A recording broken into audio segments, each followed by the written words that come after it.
Voici votre résumé express sur les urgences diabétiques au travail.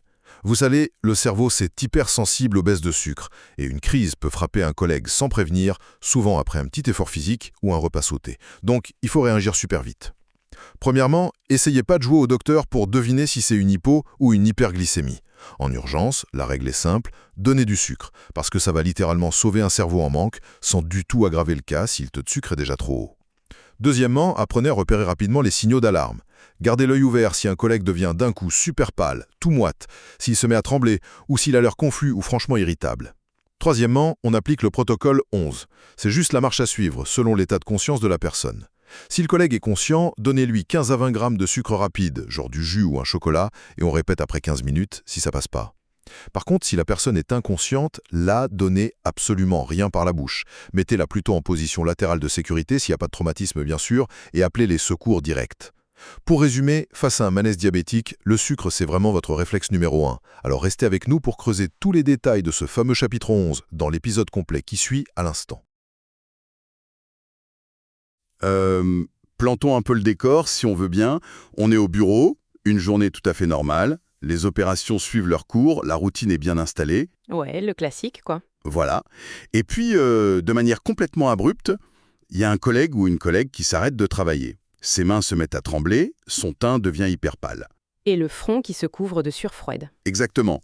Et le pire, c'est que si on l'interpelle, ses réponses sont décousues. Le regard est fuyant, la personne devient inhabituellement irritable, et là, La panique s'installe. c'est ça. C'est le genre de situation inattendue qui génère instantanément de l'hésitation. Est-ce qu'on doit intervenir?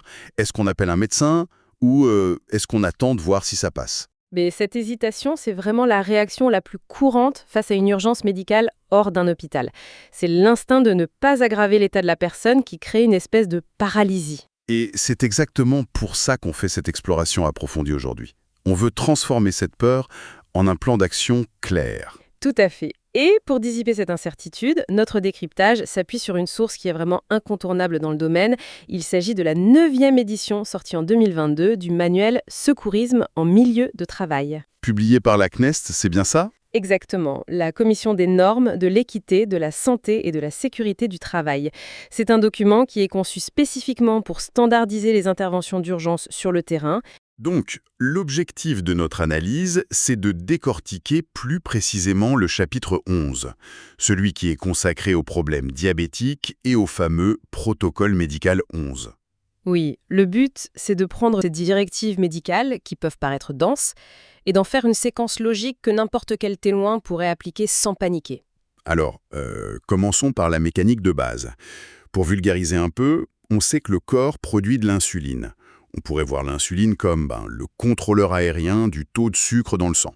C'est une excellente analogie. Et le manuel nous parle de 2 déséquilibres principaux. D'un côté, on a l'hypoglycémie, donc une baisse du taux de sucre. Ça arrive quand il y a trop d'insuline, ou souvent après un effort physique imprévu, ou même un repas qu'on a sauté à cause d'une urgence au travail. Ce qui arrive tout le temps, on va se le dire. Ouais. Et de l'autre côté, on a l'hyperglycémie, qui est une augmentation du taux de sucre due à un manque d'insuline. Mais le document souligne une réalité statistique très claire. En milieu de travail, l'hypoglycémie est de très loin le trouble le plus fréquent. Et c'est là qu'il y a un détail que je trouve fascinant dans la source. C'est la sensibilité extrême du cerveau face à ça. Ah oui, c'est capital de comprendre ça. Le cerveau humain est métaboliquement très exigeant. Contrairement à nos muscles qui ont leur propre petite réserve d'énergie, le cerveau n'a pas de stock. Il dépend d'un apport continu et direct en glucose via le sang. Donc si le niveau de sucre baisse, il n'y a pas de plan B pour le cerveau. Aucun. Dès que le flux diminue, le système neurologique commence à défaillir presque instantanément. Et là, on arrive à un point crucial. Ici, ça devient vraiment intéressant. Parce que la logique voudrait qu'un secouriste évalue d'abord si la personne manque de sucre ou si elle en a trop avant d'agir. Mais le manuel dit le contraire. C'est sans doute le fait le plus surprenant et contre-intuitif de tout le protocole.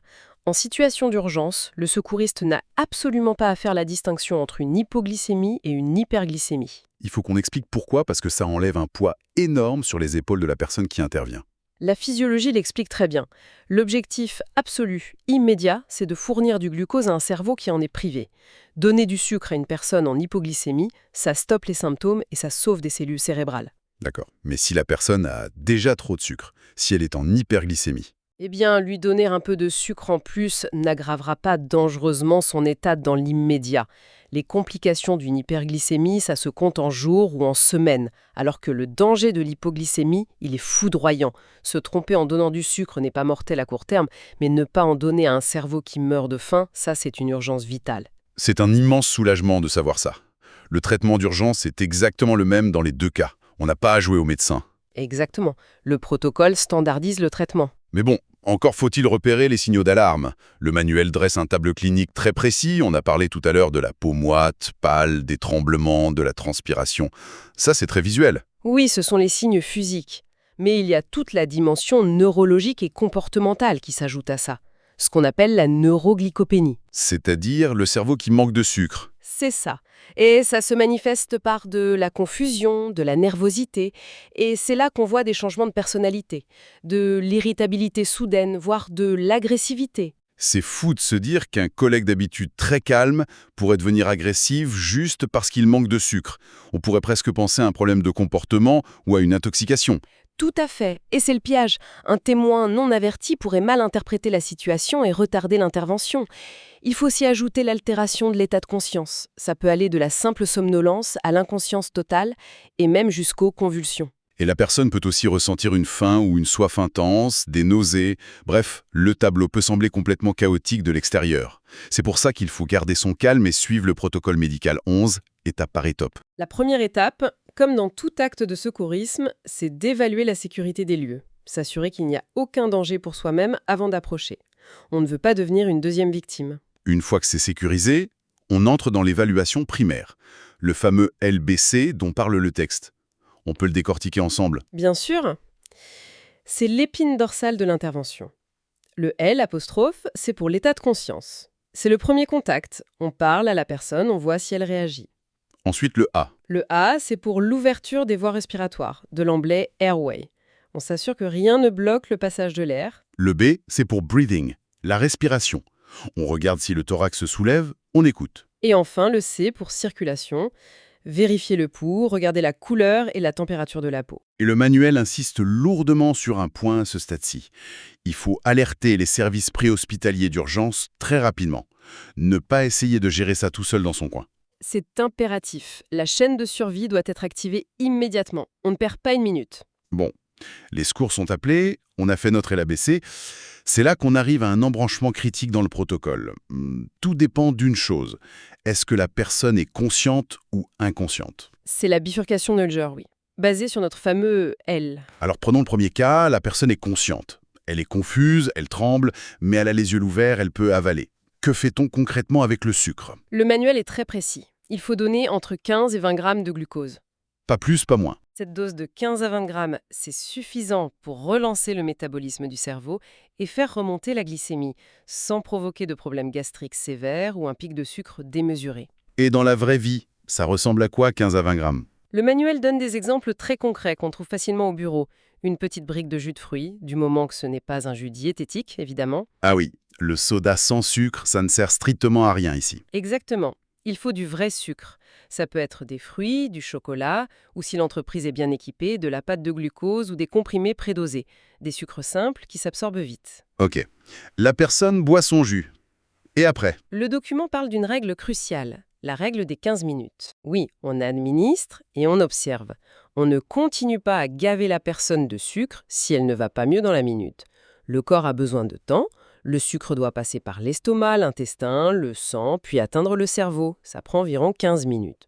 Donc on attend un quart d'heure. Et si après 15 minutes, elle est toujours confuse et tremble encore? Si les symptômes persistent et que la personne est toujours consciente, le protocole dit de répéter l'administration. On redonne une dose de 15 à 20 grammes de glucose. Très clair. Maintenant, le scénario catastrophe. On fait notre ABC et la personne est inconsciente. Là, la règle d'or change du tout au tout. Il ne faut absolument rien donner par la bouche. J'insiste lourdement là-dessus. Même pas essayer de glisser un petit bonbon sous la langue ou faire couler du jus. Surtout pas. C'est potentiellement mortel. Quand une personne est inconsciente, elle n'a plus ses réflexes pour protéger ses voies respiratoires. Elle ne peut plus déglutir correctement ni tousser. Donc le jus sucré pourrait aller directement dans les poumons. Et provoquer un étouffement ou ce qu'on appelle une pneumonie chimique. Le risque d'aspiration est trop grand.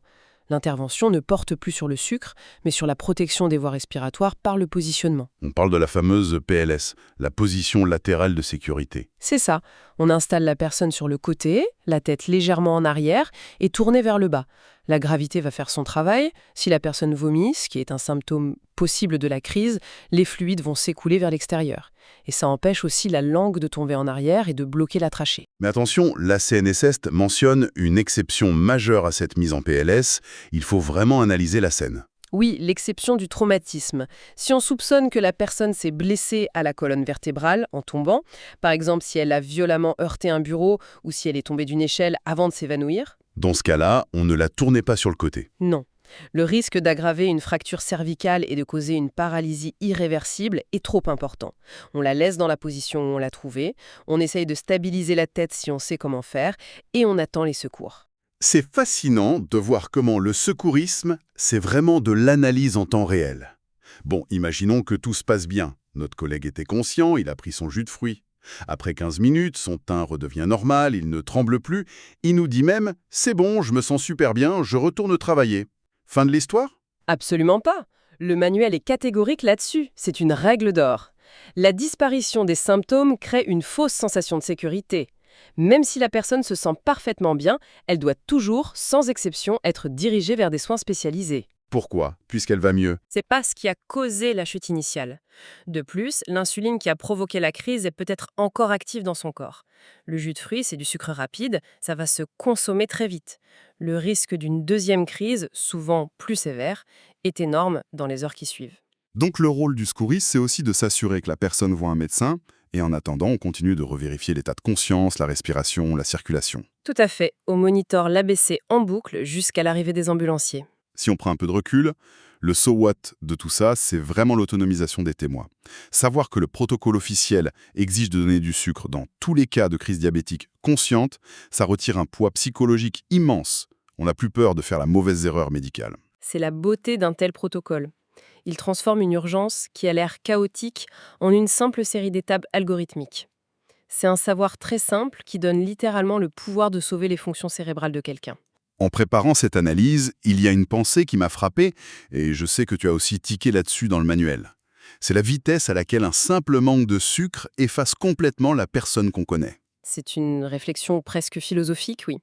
Le manuel décrit factuellement comment une baisse de glucose entraîne la confusion, l'agressivité, un changement total de personnalité et finalement la perte de conscience. C'est quand même troublant. Ça soulève une question fascinante. Si notre conscience, notre rationalité et même nos traits de caractère peuvent être aussi radicalement modifiés par une infime baisse de sucre dans notre sang, Chimique microscopique. c'est le genre de pensée qui donne le vertige.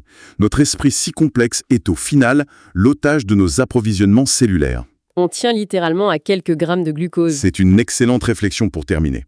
Ça nous rappelle à quel point notre biologie est fascinante et fragile, et ça souligne surtout pourquoi il est si important de garder l'esprit curieux, de s'informer et de comprendre la mécanique derrière l'urgence. Pour pouvoir agir au lieu de figer. Exactement.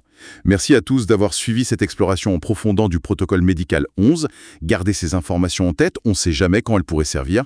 À la prochaine. Les informations présentées dans cet épisode sont offertes à titre informatif et pédagogique seulement. Ce balado ne remplace pas une formation officielle en secourisme en milieu de travail, reconnue par les autorités compétentes. Pour obtenir une certification valide, il est essentiel de suivre un cours accrédité auprès d'un organisme reconnu. Le contenu de ces épisodes est élaboré avec soin, en s'appuyant sur les standards actuels du secourisme et produit avec l'aide d'outils d'intelligence artificielle. Malgré toute l'attention portée à l'exactitude des informations, certaines imprécisions peuvent survenir. Ce balado ne constitue pas un document officiel, reconnu par la CNESST, ni par des organisations telles que Cœur et AVC, la Croix-Rouge ou toute autre autorité réglementaire. Notre objectif est simple, vous aider à réfléchir, réviser et approfondir vos connaissances en secourisme dans un format accessible et complémentaire à votre formation. Merci d'être à l'écoute et surtout, continuez à vous former.